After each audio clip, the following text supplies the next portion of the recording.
Allah nggak kelihatan. Ada alasan tak kenapa Allah nggak kelihatan? Ada alasannya. Anda tanamkan baik-baik, ini masalah akidah yang paling penting. Kata Nabi, kayak tadi disebutkan dalam banyak riwayat, bahwasanya nabi-nabi pun belum pernah ada nabi yang lihat Allah, termasuk Nabi Muhammad SAW. Kita ambil dalilnya dalam hadis Bukhari.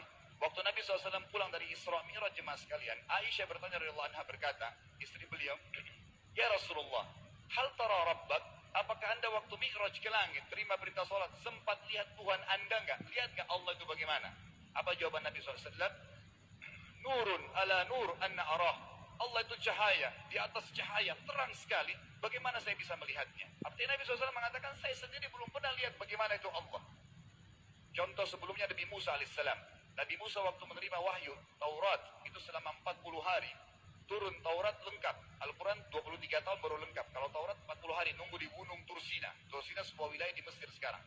Itu banyak gunung-gunung batu, ada satu gunung batu yang tinggi, Nabi Musa nunggu di situ. Setiap hari Jibril datang turunin surah, turunin ayat gitu.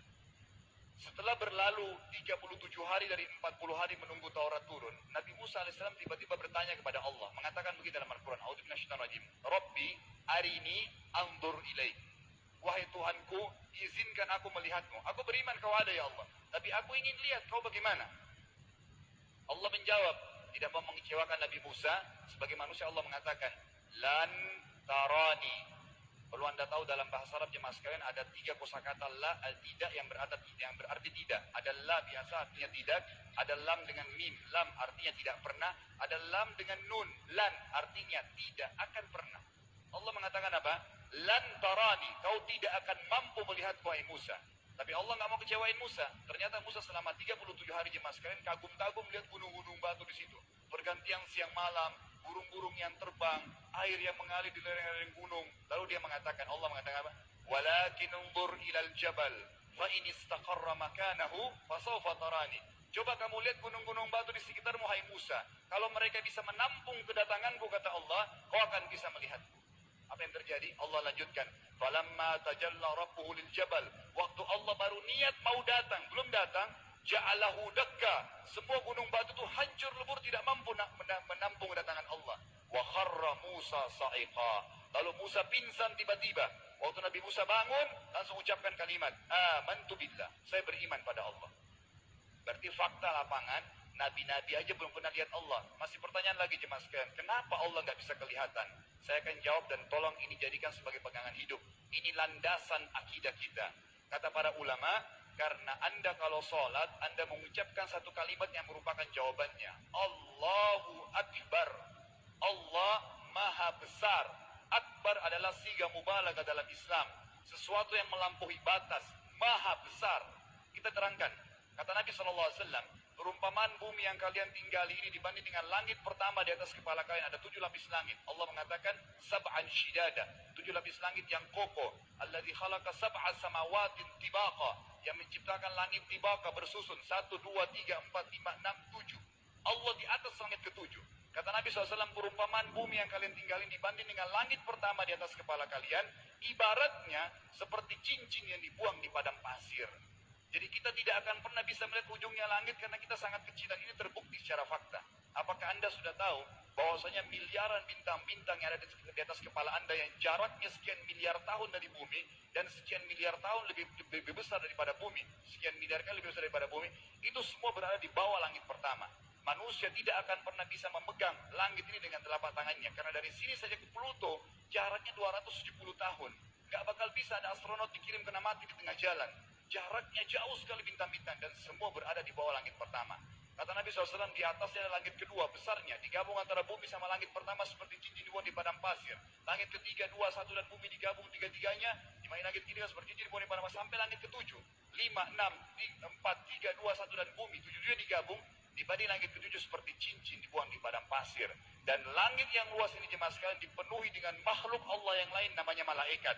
Dalam hadis Bukhari kata Nabi SAW, waktu saya sedang dimi'rajkan ke langit, tidak ada 4 jari pun ukuran di langit yang luas itu, kecuali saya temukan malaikat yang sedang ruku atau sujud, penuh dengan jumlah mereka. Anda tahu malaikat itu ada namanya nama kelompok, seperti Raqib, Atid itu kelompok. Di bawah Raqib banyak miliaran malaikat, di bawah Atid miliaran malaikat. Sama dengan Munkar Nakir, ada memang nama kelompok. Makanya kalau manusia 5 miliar, Raqib Atidnya 10 miliar. Raqib Atidnya 10 miliar. Lalu kata Nabi SAW, di atas langit ketujuh ada Sidratil Muntaha. Besarnya digabung antara 7 lapis langit dan bumi. 8 hanya seperti cincin di bawah di padang pasir. Di atas Sidratil Muntaha ada sebuah lautan yang Allah ciptakan. Lautan itu besarnya digabung antara Sidratil Muntaha, 7 lapis langit dan bumi. 9-9-nya seperti cincin di bawah di padang pasir. Makanya kalau Anda baca Quran, Anda baca ayat wa kana arsyu 'alal ma'. Singgasana Allah di atas air. Ini maknanya. Air adalah lautan. Lalu kata Nabi SAW, arsy-nya Allah di atas lautan itu singgasananya Allah. Besarnya digabung antara lautan, Sidratul Muntaha, 7 lapis langit dan bumi. 10-10-nya hanya seperti cincin dibuang di padang pasir. Anda sudah hafal ayat kursi? Apa artinya? Ayat tanda-tanda kebesaran Allah. Kursi itu artinya bukan tempat duduk, tapi tempat pijakan kaki raja di singgasana. Kalau raja ingin naik singgasananya dipijakan kaki, itu namanya kursi. Kita baca apa? Wasi'a kursiyuhu as-samawati wal ard. Pijakan kakinya Allah saja sudah menutupi seluruh langit dan bumi ini. Jadi kita mustahil bisa melihat Allah karena besarnya Allah Azza wa Jalla. Tinggal kita tutup jemaah sekalian. Kira-kira, lalu bagaimana saya berhubungan dengan Allah? Jawabannya sederhana. Anda lingkari namanya Allah, ini Tuhan kita. Yang menyembah selain Allah kafir, yang mempartisipasikan Allah dengan makhluknya masih sembah berhala, kuburan, jimat, namanya syirik. Dua-dua nggak boleh.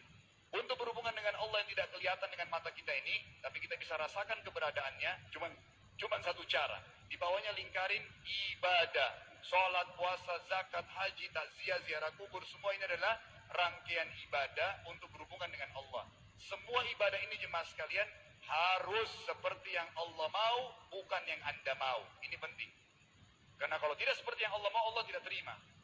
Bagaimana caranya supaya bisa seperti yang Allah mau? Ikuti buku pedomannya. Ada Al-Quran, ada Sunnah. Yang beribadah keluar dari dua pedoman wahyu ini tidak akan diterima oleh Allah. Seperti Anda kalau kerja di perusahaan, pimpinan perusahaan kasih peraturan. Senin pakai baju kuning, Selasa baju hijau, Rabu pakai baju hitam. Datang jam 7, keluar jam 5 sore. Ternyata Anda tidak. Hari Senin Anda pakai baju yang